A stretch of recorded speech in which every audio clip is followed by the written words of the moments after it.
Unless you've been living under a Lego rock, you know this is happening.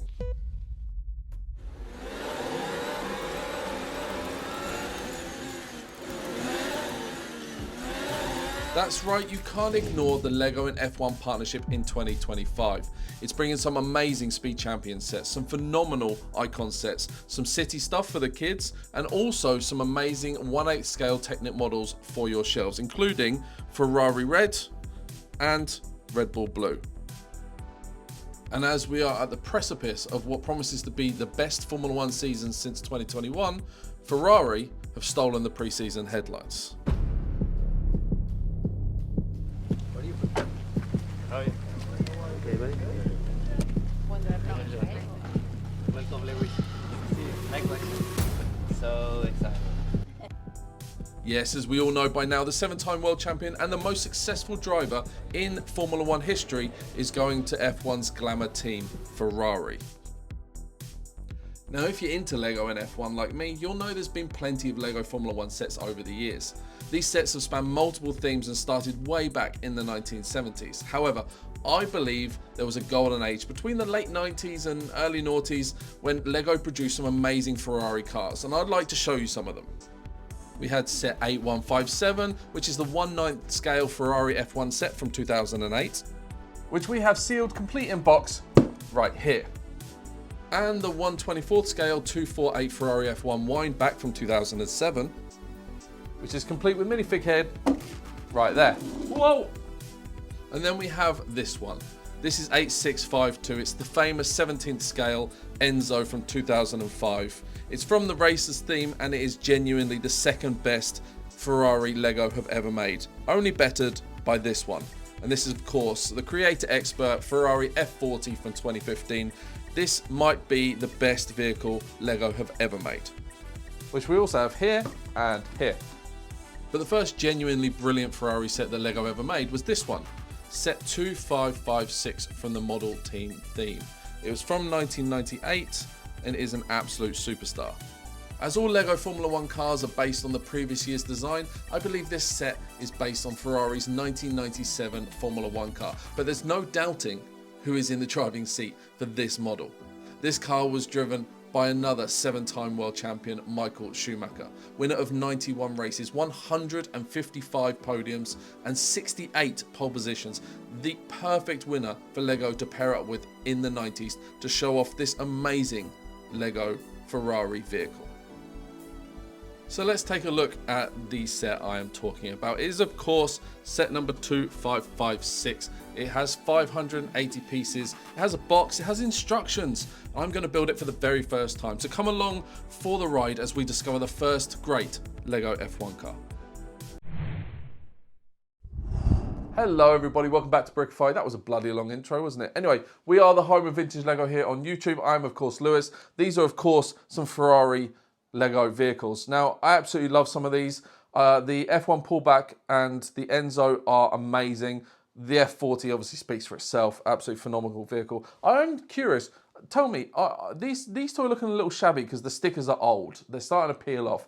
What's everyone's opinion on second-hand stickers? Now, I'm going to keep all of these original and have them peeling off for now. But if everyone in the comments tells me, no, make them look sparkling brand new and get new sticker sets, second-hand sticker sets, and put them on, I might do it. I don't know. I'm not sure. Anyway, let me know in the comments. But for right now, we are going to be building this one today. It's 2556. It's the model team Ferrari F1 car from 1998. And I cannot wait to build this. Now, this was about $80, 80 euros brand new in 1998. It actually hasn't gone up.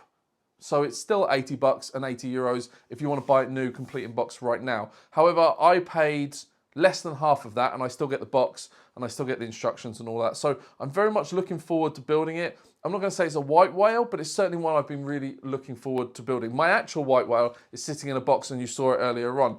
I don't know whether to open it or not. What do you reckon? It's complete in box, worth 6,000 krona like it is. If I open it and I build it, it's worth 1,500 krona and I'm not sure what I should do. Let me know in the comments. Do I open it? Do I build it? Do I leave it sealed? I'm not sure what the plan is with that. Anyway, and there's another controversial matter. I am collecting kind of Ferrari vehicles, and obviously with the whole Lewis Hamilton thing at the moment, it's very popular, but I do collect these Ferrari Lego cars, and I don't know whether I have them on display. I've got another video coming up. It's all about the Lego town, and I cannot wait to tell you all about it. It's going to take up an entire room, and I've got a plan for it, but I don't know whether I want to put shelves above the town because I think it takes away from it. I think I want to put a background and just have the town in the room, and that's it. And anyway, that's debate for another day and another video. But for now, let's open this up. I'm going to time lapse it. Let's build it, and then we'll come back and see what we think. Let's do it.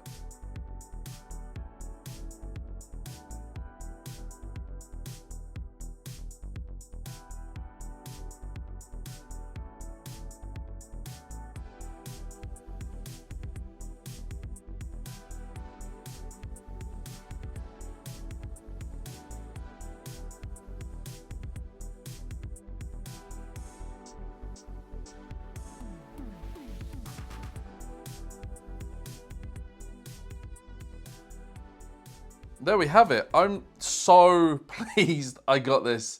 I have to be honest, I was a little bit concerned, not massively, but always a little bit concerned about kind of buying secondhand sets, but full credit to the seller.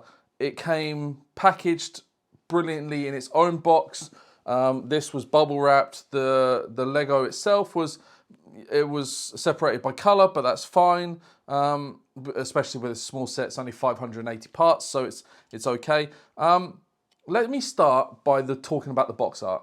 I think that Lego's black theme box art is starting to wear thin on some people, maybe. I mean, maybe not. Maybe everyone loves the 18+ stuff, but I gotta say the box art is absolutely, it's just colorful, it's bright, it's Lego. You know, this is kind of what I associate with Lego. Maybe the background is a little bit, but it's supposed to be, you know, it's supposed to be going fast. So, but it has the Ferrari logos on, model team logos, the system build logo, has the car in all its glory, and it's kind of whizzing past, and it's got the city in the background. I mean, it's all very, very lovely. On the back, it has the wonderful pictures showing you that you can take the engine cover off and show the engine bay. That's really lovely as well. Really enjoy that. But yeah, so the box art is fantastic, and I gotta say, it's something that I think Lego should maybe go back to with some of the more, maybe not an 18+, but certainly kind of 14+, 16+, something like that. Maybe go back to some colourful stuff, Lego. Anyway, let's discuss the instruction manual next. Now, this is my biggest bugbear of all old school sets, and this is something that always happens.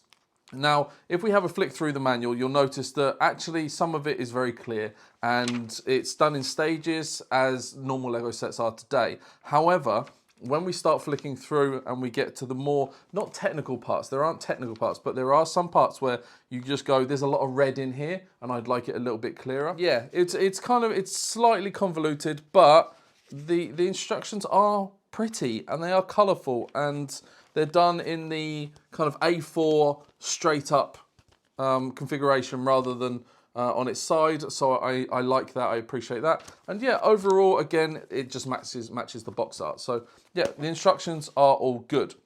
Right, the vehicle itself. Now, let's not kid ourselves, okay? This is a 90s version of a F1 car, and it's a 90s F1 car. So it doesn't have the halo, and it doesn't have a few of the kind of flared stuff, but it does have some really interesting parts. So I want to start at the front, and I'll work to the back. So at the front, we have the printed shell element. So this is, I think, the only printed element minus the white sections, which actually cancel out the Marlboro advertising. That's the word I was looking for. So these cars used to be sponsored by Marlboro. It's a cigarette brand. Now, for obvious reasons, that can't go on a Lego set. So what they've done is they've just used the original sloped, black striped white bricks, 2x2s, just to kind of signify that there was branding there, but obviously we can't have that branding there. But we do have Shell all over it, which obviously Shell is a brand partner of Lego as well, so that's why the Shell logos will happily over there. I'm going to imagine the blue on the sides and on the back was also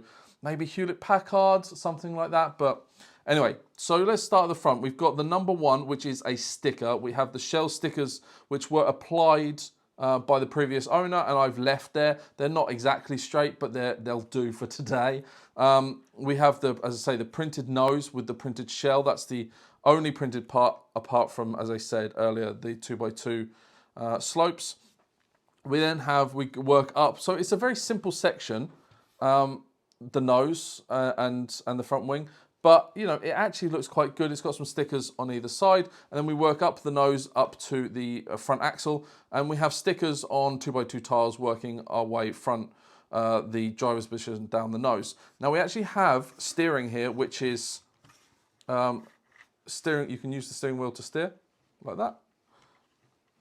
And it uses quite a very simple cog system within the over the front axle and around the front nose to kind of just make that work. And it's just a very, very simple system, but it is nice to see. We've got these, the use of kind of, it's not snot bricks, it's using 1x1 bricks with holes, Technic holes, and then you clamp these side parts in, it gives you that front curvature, which is quite nice. Then moving up, we've got a 1x2 clear plate, which is kind of interesting. And then we have the cockpit. So the cockpit actually moves front and back. The seat itself moves front and back.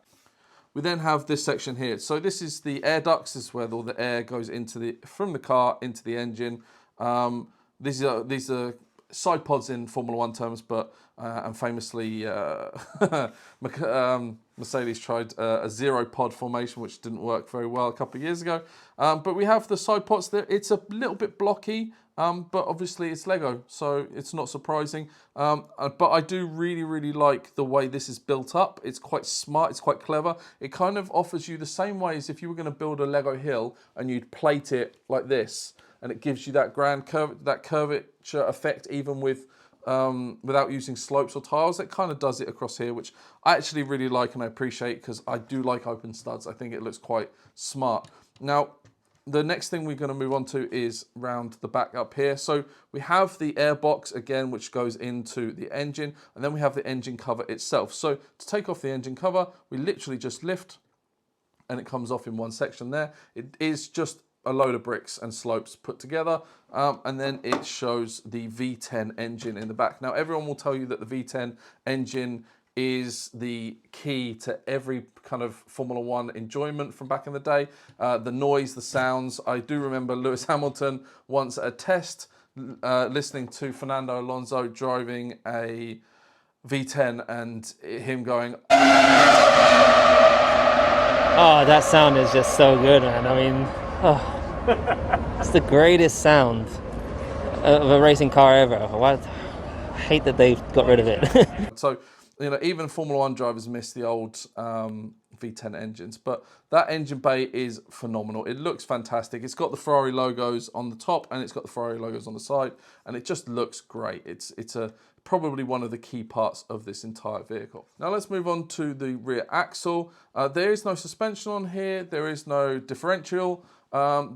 It is just wheels that move, and there's no propulsion or anything, so there's no pullback mechanism. But it is quite nice. If we have a look on the underbit, we will notice it's literally just brick built on a load of plates. So there's nothing special to it, but it is a nice little section. And then really weirdly, it looks so odd, this vehicle, without the rear wheels. Once you add the rear wheels, you kind of go, oh, okay, it kind of sits in place. But without the rear wheels, this looks like an old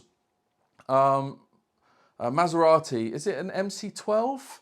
The one that had this really weird, long, elongated wing. I'll put a picture on the screen now. But it kind of looks like that. And then you put the rear wheels and you go, oh, okay, yeah, it looks like a Formula 1 car. So that it's quite odd how far back this rear wing actually comes. Then we have obviously the rear wing. I told you about the Marlboro sponsorship, which is no longer there. And then at the back, we've got some shell and we've got the number 1 for Micheal Schumacher as well. And we've got some shell branding on the left and the right there. All in all, it's quite a massive vehicle. I wanted to bring these in here. If we put them like this, maybe you'll be able to see it in the camera shot itself. There we go, Lewis. So there we go. So there is a little bit of extra length on the Formula 1 car, as you'd expect, I guess. But the one thing I would say is if you enjoy a bit more technical building, I would suggest obviously the later models are better. So this is the oldest, this is the next, and they're about 10 years apart. And obviously with the F40, you've got kind of all of this movement here, and you've got doors open. So there's some technical building, especially, once you get in under here with the engine. But, there is some interesting stuff here with the engine and with the front axle movement. Oh, let's put in there like that. So you've got with the front axle movement and all that sort of stuff. So there's a decent amount of technical building, and it does suggest it's a 10 to 16 set, which means that, youngsters probably aren't going to be buying this anyway, but it's probably a little technical for the youngsters, but it's all in all a fantastic set. Now I'm just going to move the F40 out the way and put the Enzo over here as well. So will I recommend this set? Well, let's start at the very basics. Yes, I think this thing would look phenomenal. On a Ferrari F1 shelf, that would look amazing. I mean, imagine this one here. You had the pullback, you had the 1/9 scale that is my white whale. Then you've got the new 1/8 scale Technic set as well. And you could have these all on shelves, and these would look amazing. And I'd love the idea of probably kind of going down the years of all the different Ferrari F1 cars all next to each other. I think that would look amazing, and hopefully actually something I would like to do at some point in my time collecting Lego, but certainly not for now, because most of my efforts is going in behind the scenes on building or creating enough sets and parts to build a town, because that's what's coming next. But for now, this Ferrari is beautiful. Is it perfect? No, but the problem with life these days is everybody wants everything to be perfect all of the time. And honestly, the great part about Lego from this era is it isn't perfect. It isn't designed with the ideas of the modern day. It's designed for the ideas of the day. And back in the 90s, this was absolutely iconic. The driver, the team, the set, the era, it's iconic. This is when Michaels took over the world. You had Michael Jordan, and you had Mike Tyson, and you had Micheal Schumacher, and you had Michael Jackson in the charts. And, this is just, what a wonderful time the 90s was. I'm sure a load of young people might be watching this and going, oh, you old fart, shut up. And yes, I am 40, and yes, I am old. But this is such a nostalgic set, and it will look fantastic on the shelves one day. But for now, I'm probably going to love you and leave you. Thank you so much for watching. If you are enjoying vintage content, I put videos out as frequently as I can. I definitely once a week. I try and do twice a week. If you like this video, consider hitting the like button. It would really help. It allows the algorithm to know that people like this video, and it shares it with other people, so we can just share the vintage love around. Because quite honestly, my favorite thing at the moment is just talking to people who also collect vintage. Let me just share one thing with you. I put out a video about Lego trains a couple of weeks ago, and the response I've had from that, from people kind of just contacting me, sending me messages saying, oh, this is the 12-volt system you want, this is the 9-volt system you want. It's put me in a vintage Lego rabbit hole, and I now know exactly what I'm going to do, which is I am going to 12-volt everything and have all of the old school vintage automated electric crossings and all this sort of stuff. And all of that came from conversations I've had with you guys. So I've got to say thank you so much for commenting and sending me messages on here, on Instagram. And I read them all, I think about them all, and it really helps me on my journey. So thank you to everybody. I will end the video here. I've been talking too much. Thank you so much. Take care, everybody, and goodbye.